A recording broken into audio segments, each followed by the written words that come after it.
Hello दोस्तों, नमस्कार। आज हम कक्षा 9वीं की प्रश्नावली 1.1 पढ़ेंगे। पहला सवाल है हमारे पास कि क्या शून्य एक परिमेय संख्या है? हमको बताना है कि जीरो जो है एक परिमेय संख्या है कि नहीं है। तो हमने कल बताया था कि परिमेय संख्या की परिभाषा बताई थी। परिभाषा सिर्फ बहुत सिंपल है कि वह संख्या है जिसे हम p बटे क्यू, अगर हम p बटे क्यू के रूप में लिख सकते हैं, जहाँ q का मान जीरो नहीं होना चाहिए। क्या नहीं होना चाहिए? q का मान जीरो।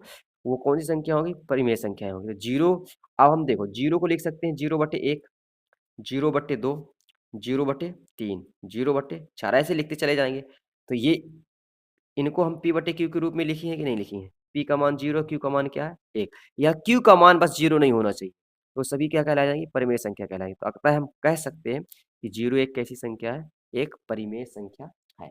दूसरा नंबर क्वेश्चन आ जाओ।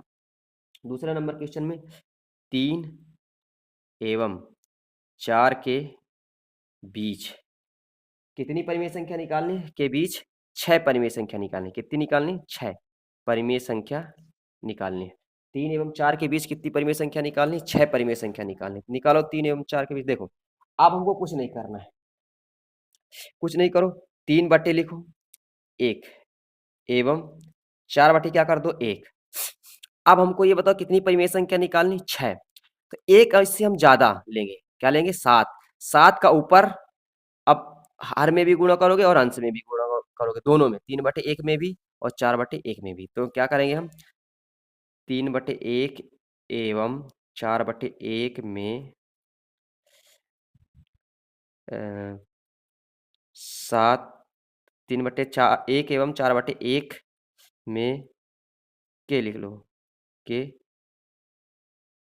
अंश एवं हर में 7 का गुणा करने पर, 7 का गुणा करने पर 7 का हम क्या करते हैं? गुणा कर दें। तो कर दो 3 बटे एक, 7 का गुणा कर दो एक, 7 ये हो जाएगा, एवं 4 बटे एक, 7 गुणे 7। अब कुछ लोग पूछ रहे होंगे कि ये 7 7 क्यों लिख दिए? 7 इसलिए लिख दिए क्योंकि हमको इनके बीच कितनी परिमेय संख्या निकालनी? 6। 6 निकालनी, इसलिए हम दोनों में क्या कर देंगे?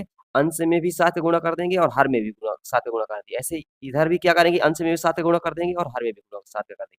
ये हो जाएगा 3 सत्ते 21, 7 एकम 7, एवं 4 सत्ते 28, एवं क्या जाएगा? 7 एकम 7।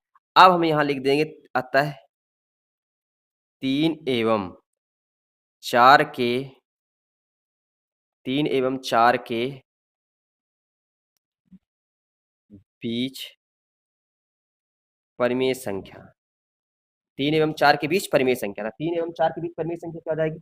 सबसे पहले क्या करोगे? 3 एवं 4 इनके बीच परिमेय संख्या निकालो। क्या करोगे? इसको लिख दो, संख्या निम्नलिखित है, निम्नलिखित है। यहाँ से लिखो 21 बटे 7। 21 के बाद क्या आता है? 22 बटे 7। 22 के बाद क्या आता है? 23 बटे 7। 23 के बाद क्या आता है? 24 बटे 7। 24 के बाद क्या आता है? 25 बटे 7। 25 के बाद क्या आता है? 26 बटे 7। 26 के बाद क्या आता है? 27 बटे 7। 27 के बाद क्या आता है? 28 बटे 7।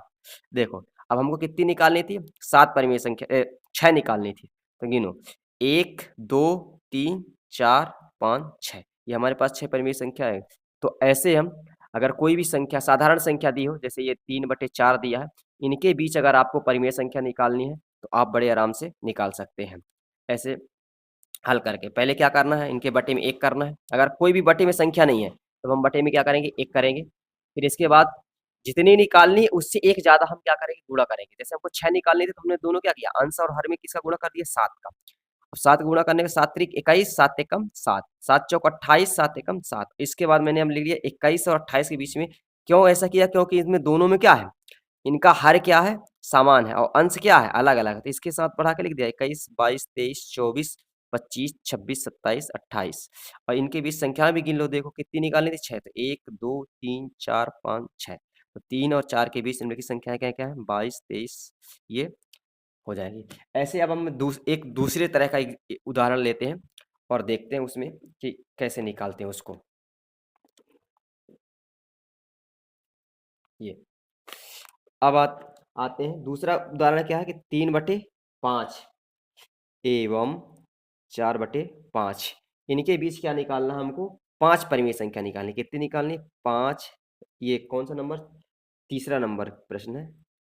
3/5 एवं 4/5 के 5 परिमेय संख्या निकालनी। परिमेय संख्या निकालनी। कितनी निकालनी? 5। कुछ नहीं करना है आपको, इनके बीच 5 परिमेय संख्या निकालनी है। फिर से वही करोगे। अब देखो, यहाँ 3/5 एवं 4/5, अब इसके बटे में ऑलरेडी है, तो आपको कुछ नहीं करना है। आपको अब बटे में है तो किसी का गुणा नहीं करना। आप क्या करना, डायरेक्ट लिख दो 3/5 एवं 4/5। कितनी परिमेय संख्या निकालनी है? 5। तो हमने बताया क्या करना, एक ज्यादा लेना है। एक 5 से एक ज्यादा क्या आएगा? 6। यहाँ लिखो 3/5 एवं 4/5 के अंश एवं हर में, अंश एवं हर में 6 का गुणा करने पर। अंश एवं हर में किसका गुणा करोगे? 6 का। 3 बटे क्या हो जाएगा? 5 गुणा कर दो, अंश में भी 6 का और हर में भी 6 का, एवं 4/5, अंश में भी 6 का गुणा और हर का भी 6 में गुणा, हो जाएगा 6 त्रिक 18, 5 छक्का 30, एवं 6 चौको 24, 6 पंचे 30। ये आ गया 18/30 और 24/30। अब निकालना है तो यहाँ लिख दो, अतः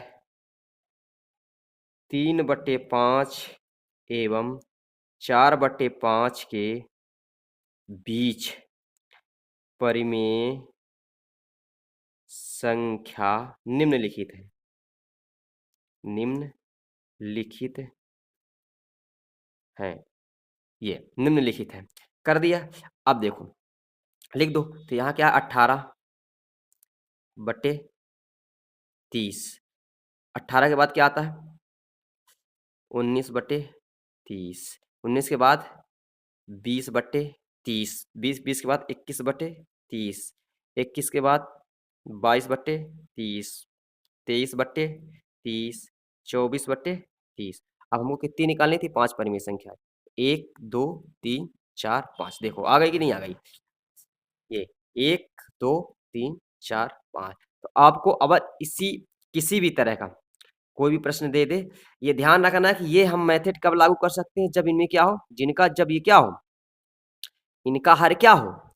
समान है। जैसे इनका भी हर समान था 5 और इसका भी 5 था। ऐसे इसके पहले हमने जो सवाल बताया है उसमें भी इनका हर क्या था? समान था। उसमें भी नीचे में क्या था? 1 था, और दूसरे में भी क्या था? 1 था। ऐसी जब कंडीशन हो तब हम ये मेथड को यूज कर सकते हैं और बड़े आराम से हम इनके बीच परिमेय संख्या, जितनी परिमेय संख्या निकालने के लिए दे दे आप निकाल सकते हैं। ठीक, उससे आपको क्या करना, एक ज्यादा गुणा करना है। अब आ जाओ चौथा नंबर सवाल। चौथे नंबर सवाल में क्या कहता है कि दिए गए कथन सत्य है या असत्य, कारण के साथ अपने उत्तर दीजिए। पहला कथन क्या कहता है कि प्रत्येक प्राकृतिक संख्या प्रत्येक